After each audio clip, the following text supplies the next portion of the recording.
Meir Masri, bonjour. Bonjour. Vous êtes docteur en géopolitique et maître de conférences à l'Université hébraïque de Jérusalem. De passage à Paris, merci beaucoup d'avoir accepté l'invitation de Radio J. Alors, en avril, il y a eu des tirs de roquettes depuis le Liban sur Israël. Et récemment, le Hezbollah qui a installé des tentes et des générateurs à l'intérieur des frontières d'Israël. Comment est-ce qu'on peut lire ces événements? Pourquoi le Hezbollah fait ça? Alors tout d'abord, bonjour et merci pour votre invitation. Effectivement, c'est ma première visite au sein même des locaux de Radio J. Toutes mes interviews, je les fais en principe par Zoom depuis Jérusalem. Alors, comme vous savez, le Hezbollah fait partie du dispositif milicien que le régime iranien a mis en place dans la région. L'Iran n'a pas d'alliés. L'Iran n'a pas de pays amis au Moyen-Orient. L'Iran a des milices qui lui sont subordonnées. Ou plutôt le régime iranien, et non pas le peuple iranien, la civilisation iranienne, l'État iranien, d'ailleurs il n'y en a pas. Il y a un dispositif milicien qui est mis en place. Il y a en Iran aujourd'hui ce qu'on appelle les gardiens de la révolution islamique. Ces gardiens de la révolution, c'est une milice qui contourne l'armée régulière de l'Iran, laquelle a été délaissée depuis 1979, parce que le régime ne fait pas confiance dans sa propre armée, l'armée qui dépendait donc de l'Iran impérial à l'époque du Shah, et qui n'a même pas d'armée de l'air aujourd'hui. Les avions militaires de l'Iran datent des années 70, donc il n'y a pas de flotte aérienne, et il y a un dispositif milicien en Iran et dans le Moyen-Orient que les Iraniens ont mis en place. Au Yémen, il y a les Houthis. En Irak, il y a les unités de mobilisation populaire, les Hashd al-Sha'bi. En Syrie, il y a plusieurs milices également. Et puis, au Liban, il y a le fameux Hezbollah. On l'appelle d'ailleurs dans la littérature française le Hezbollah libanais pour le distinguer de la maison mère, le Hezbollah iranien, puisqu'il y a plusieurs Hezbollah. Il y a même à Bahreïn une milice qui a été démantelée par le pouvoir bahreïni, le Hezbollah de Bahreïn. Alors le Hezbollah, donc, c'est le bras armé de l'Iran. Le Hezbollah n'a pas de personnalité propre au Liban. Alors effectivement, le parti de Dieu, en arabe Hezbollah, d'ailleurs Hezbollah c'est la prononciation iranienne, Hizballah, c'est en arabe. Hezbollah, c'est en persan. Ça montre aussi l'influence culturelle de l'Iran sur ces groupes et par extension sur le Liban à travers la communauté chiite de ces pays. Le Hezbollah se présente comme un parti politique qui participe aux élections législatives, qui a des députés, qui a des membres même au sein du gouvernement, mais qui dispose de missiles anti-chars et anti-avions, et qui a bâti un système de communication parallèle à celui de l'État, d'un système de renseignement également. On peut se faire contrôler à l'aéroport de Beyrouth par la milice du Hezbollah.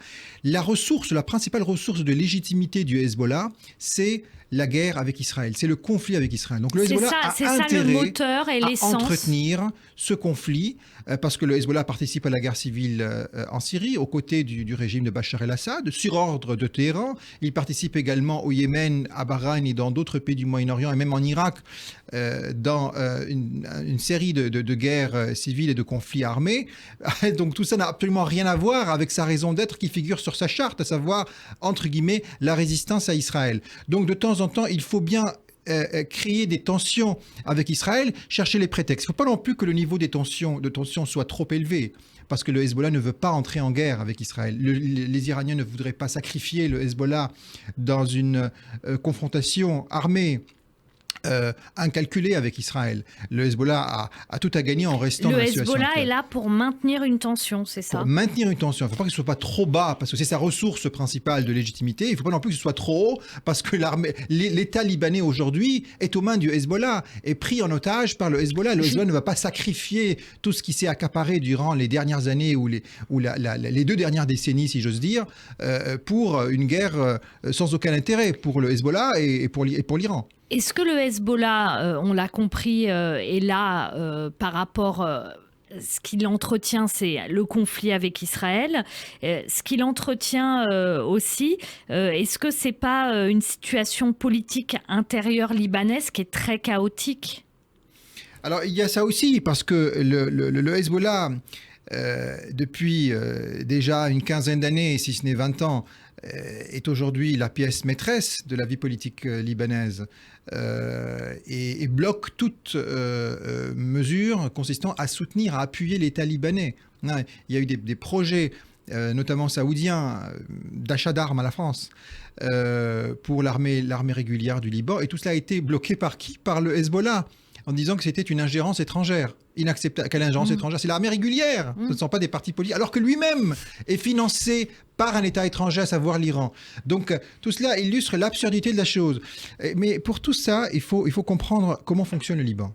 Si vous me permettez un petit mot sur le système politique libanais. Oui, bien sûr, parce que le Liban, c'est aussi votre objet de recherche. Comment parce que c'est un élément extrêmement important. Tant qu'on n'a pas compris la composition démographique et son impact sur la vie politique libanaise, on ne peut pas comprendre ce qui se passe exactement au Liban. Le Liban est composé de 18 communautés confessionnelles. Et le système politique libanais est un système parlementaire, mais c'est aussi un système de quotas. Ça veut dire que les postes clés de l'administration libanaise, y compris au sein du Parlement et au sein des ministères, et ça va même jusqu'au conseil scientifique des universités, est réparti selon un mode de répartition, est réparti selon les communautés confessionnelles. Et essentiellement 3 communautés. Donc vous avez la communauté maronite, la communauté chiite et la communauté sunnite. Ensuite vous avez les Grecs orthodoxes, les Druzes, les Grecs catholiques, 18 communautés. Et les plus importantes contrôlent l'État. La présidence de la République libanaise est attribué à la communauté maronite. Donc pour être président du Liban, il faut être maronite. Mais il faut être un maronite. Il faut être maronite soutenu par le Hezbollah. Il faut être maronite soutenu par populaire chez les chiites, populaire chez les sunnites, d'où la complexité de la chose. Pour être président du Conseil, ça veut dire Premier ministre, il faut être sunnite. Pour être chef du Parlement, il faut être chiite. Et tout cela, bien entendu, est très compliqué.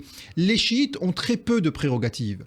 Parce que lorsque ce système a été mis en place, ils étaient sous-représentés, ils étaient moins nombreux, ils ont fait beaucoup d'enfants depuis.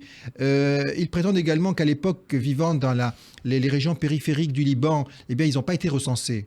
Ce qui fait que le Hezbollah est perçu par beaucoup de chiites comme une façon de compenser le manque de représentativité de cette communauté. Donc, tout cela doit être pris en compte. Le Hezbollah ne peut pas contrôler tout seul le Liban, parce que les chiites sont minoritaires au Liban. Les chiites font au mieux 25%.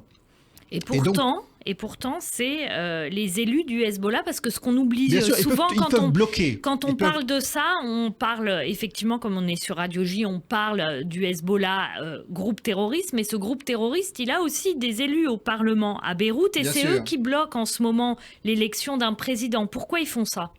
Alors, ils font ça parce qu'ils voudraient qu'il y ait un président proche des positions traditionnelles de l'Iran, inféodé à l'Iran, donc anti-occidental, qui soutiennent le régime de Bachar el-Assad, qui bloquent toutes les mesures sur la scène internationale qui est susceptible de maintenir les sanctions contre l'Iran, qui respecte scrupuleusement l'agenda de la République islamique d'Iran. Et c'est très difficile de trouver un maronite haut placé. Alors, généralement, ce sont des... Avant, il y avait Michel Aoun. Il y a eu Michel Aoun, bien sûr.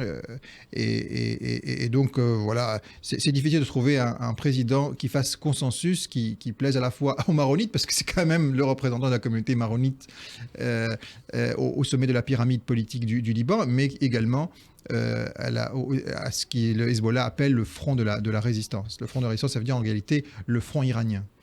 Alors, pourquoi ce front nord par rapport à Israël apparaît souvent, c'est aussi pour ça que je vous ai fait venir, comme un angle semi-mort dans ce qui est exprimé concernant les menaces qui pèsent sur Israël. On parle beaucoup de Gaza, etc. D'ailleurs, l'Iran, ça c'est un autre sujet, mais l'Iran tisse aussi sa toile du côté de Gaza. Pourquoi est-ce que ce front nord, finalement, on en parle aussi peu ? Alors, on en parle beaucoup. On n'en parle pas aussi peu que cela. Mais c'est vrai que la probabilité, de mon point de vue et du point de vue de beaucoup d'analystes, pas tous, mais disons une majorité, la probabilité qu'une guerre éclate à l'horizon des 2-3 prochaines années avec le Hezbollah reste quand même très faible. Reste quand même très faible parce que le Hezbollah et derrière lui l'Iran aurait beaucoup à perdre dans une confrontation. Mais il a quand même des capacités de nuisance, le Hezbollah, parce qu'il a envoyé des roquettes récemment sur Israël. Bien sûr. Alors, vous savez, le prétexte du Hezbollah, c'est cette zone que nous appelons en Israël le Hardov et que les Libanais appellent, ou plutôt le Hezbollah appelle les fermes de Sheba. Et cette zone-là, n'a jamais appartenu au Liban, en tout cas depuis le début du conflit israélo-arabe. Et c'est une zone qu'Israël a conquis avec le plateau du Golan lors de la guerre des 6 jours en 1967, et que soudainement, le Hezbollah revendique. Et puis derrière lui, l'État libanais, dans un silence complices. Alors que les Nations Unies ont très bien clairement certifié le retrait israélien jusqu'aux frontières internationales en 2000.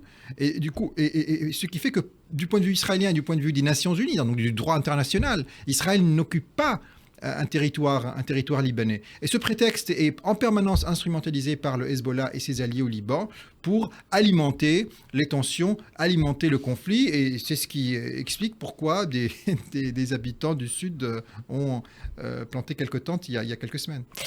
Meir Masri, justement, pour revenir à cette actualité concernant le Liban et sa politique intérieure, l'élection d'un président au Liban, d'un nouveau président, est-ce que ça peut résoudre un tant soit peu la situation du Hezbollah par rapport à Israël et réduire la menace? Est-ce qu'une stabilité politique peut permettre de réduire cette menace du Hezbollah qui pèse sur Israël à l'intérieur du Liban? Alors, oui et non. C'est-à-dire que l'élection d'un président de la République ne changera pas grand-chose par rapport à Israël. En revanche, la stabilisation du système politique libanais et le renforcement de l'État libanais, bien sûr, serait utile. D'abord pour les Libanais eux-mêmes, et puis après également pour les pays de la région, dont Israël, mais pas pour Israël en premier lieu. Parce que plus vous soutenez les États, plus vous affaiblissez les milices. Ça vaut pour le Liban, ça vaut pour la Libye, ça vaut pour le Yémen, ça vaut pour l'Irak et ça vaut pour l'Iran également. Parce qu'en Iran, encore une fois, il n'y a pas d'État en Iran. Le véritable conflit qui déchire le Moyen-Orient depuis une quinzaine d'années n'est pas entre les pro-américains et les anti-américains, n'est pas entre les Arabes et les Perses, n'est pas entre les sunnites et les chiites. Pas du tout. Il est entre une coalition d'États respectueux du droit international, des légalités étatiques. Certes, ce ne sont pas des grandes démocraties, pays du Golfe, bon, même les autres, l'Égypte, etc., mais qui sont très respectueux des souverainetés et de la légalité et du droit, non pas du droit international seulement, mais de l'ordre international. Il y a un ordre international établi. Tandis que de l'autre côté, vous avez une coalition de milices chapeauté par le régime iranien, qui est lui aussi un régime milicien, qui opprime son peuple, le peuple iranien, à travers un groupe de milices, et non pas l'armée régulière, encore une fois, ou la police nationale, mais par des milices islamistes mis en place par ce régime. Et donc, nous avons aujourd'hui un conflit entre l'État et le non-État. Les États et les non-États. Les États et les milices. Ça, en réalité, le véritable conflit. Si en Iran, d'ailleurs, je tiens à préciser que nous sommes sur Radio J, que les communautés chiites du Moyen-Orient ont traditionnellement eu de bonnes relations avec les juifs de la région, que ce soit en Syrie ou dans d'autres pays. Et que si en Iran, il y avait un régime chrétien ou communiste, eh bien, nous aurions eu les mêmes problèmes en tant qu'État d'Israël avec lui. Le problème est dû à la nature terroriste et au comportement de ce régime. Le principal allié d'Israël dans la région aujourd'hui, c'est un pays également chiite, c'est l'Azerbaïdjan. Merci beaucoup, Meir Masri, docteur en géopolitique et maître de conférence à l'Université hébraïque de Jérusalem. Merci.